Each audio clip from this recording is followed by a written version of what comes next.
A cólera. Um tema e tanto, não é verdade? Todos nós conhecemos aquela força, aquela sensação que às vezes parece que nos cega por um momento. Mas e se essa força pudesse ser, na verdade, uma ferramenta? É isso que vamos explorar.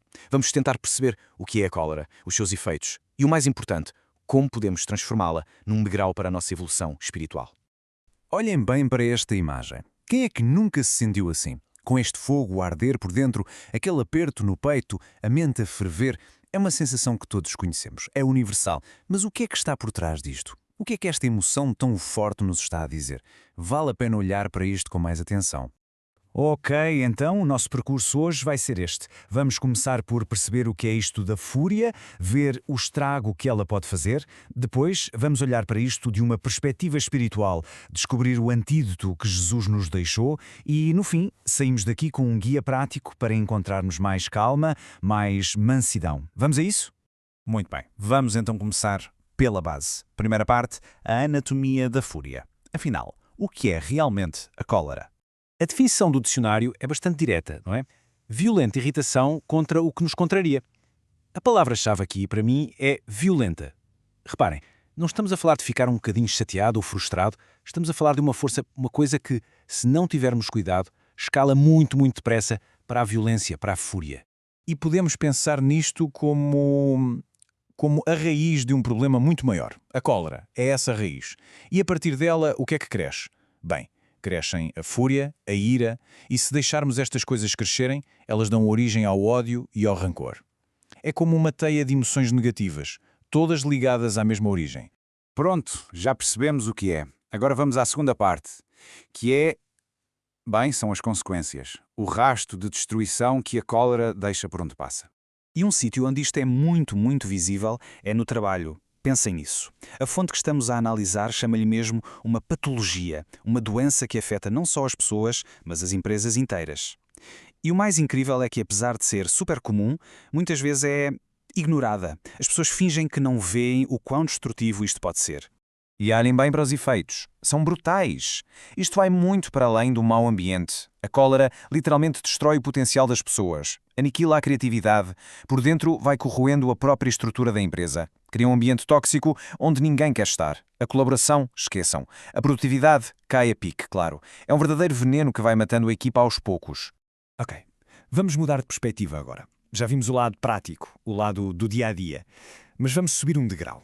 Do ponto de vista do espírito, por que é que a cólera é um obstáculo tão grande à nossa evolução? A ideia principal é esta, e é muito forte. A cólera é como se fosse um eco, um despertar dos nossos instintos mais selvagens. É uma herança de um passado distante, de fases da nossa evolução que, em teoria, já deveríamos ter deixado para trás. Por isso, de cada vez que cedemos à cólera, o que estamos a fazer é andar para trás.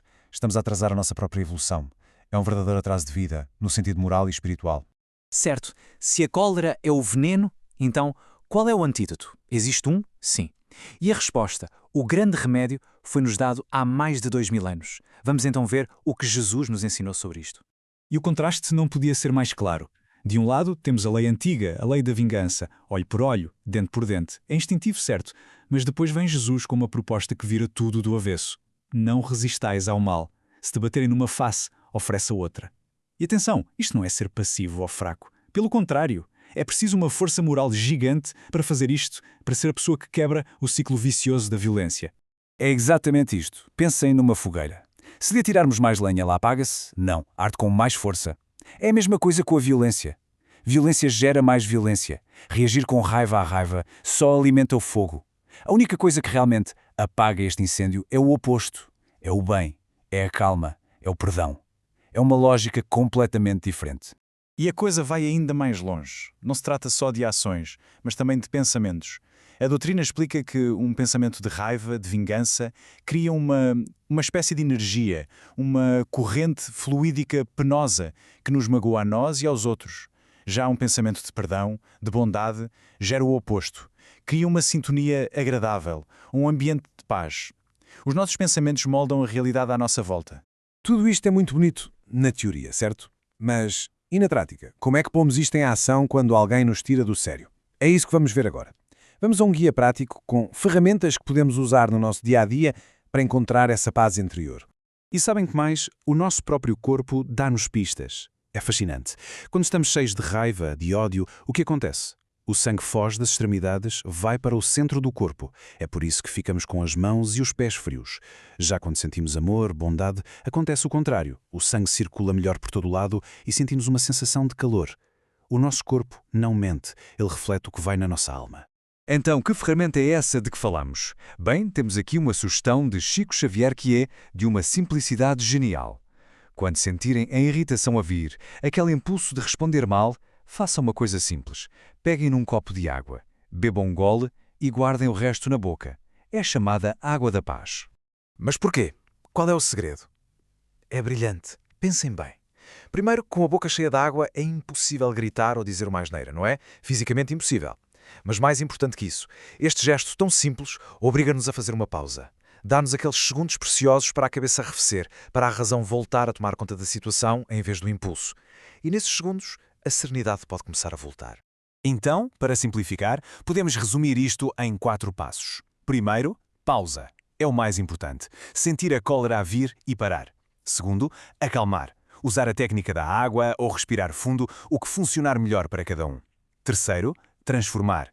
É um esforço consciente de trocar aquele pensamento de raiva por um de perdão ou pelo menos de compreensão. E o quarto passo, libertar. Isto é o perdão ativo. Não significa esquecer a ofensa, mas sim decidir não carregar mais esse fardo connosco. E no final de contas, a questão é esta. Uma questão que temos de nos colocar todos os dias. Dentro de nós existem estes 2 fogos. O da cólera, que destrói tudo à sua volta, e o do amor, que constrói e que nos eleva como espíritos. A cada momento, a cada provocação, a cada frustração, nós temos de escolher qual deles vamos alimentar. A escolha, no fim, é sempre, sempre nossa. Para terminar, é importante referir que toda esta reflexão foi construída a partir da palestra A Cólera, que foi apresentada pelo Henrique Vieira lá no Centro Espírita Luz Eterna, em Olhão. Deixamos aqui o nosso agradecimento por partilhar este conteúdo tão importante.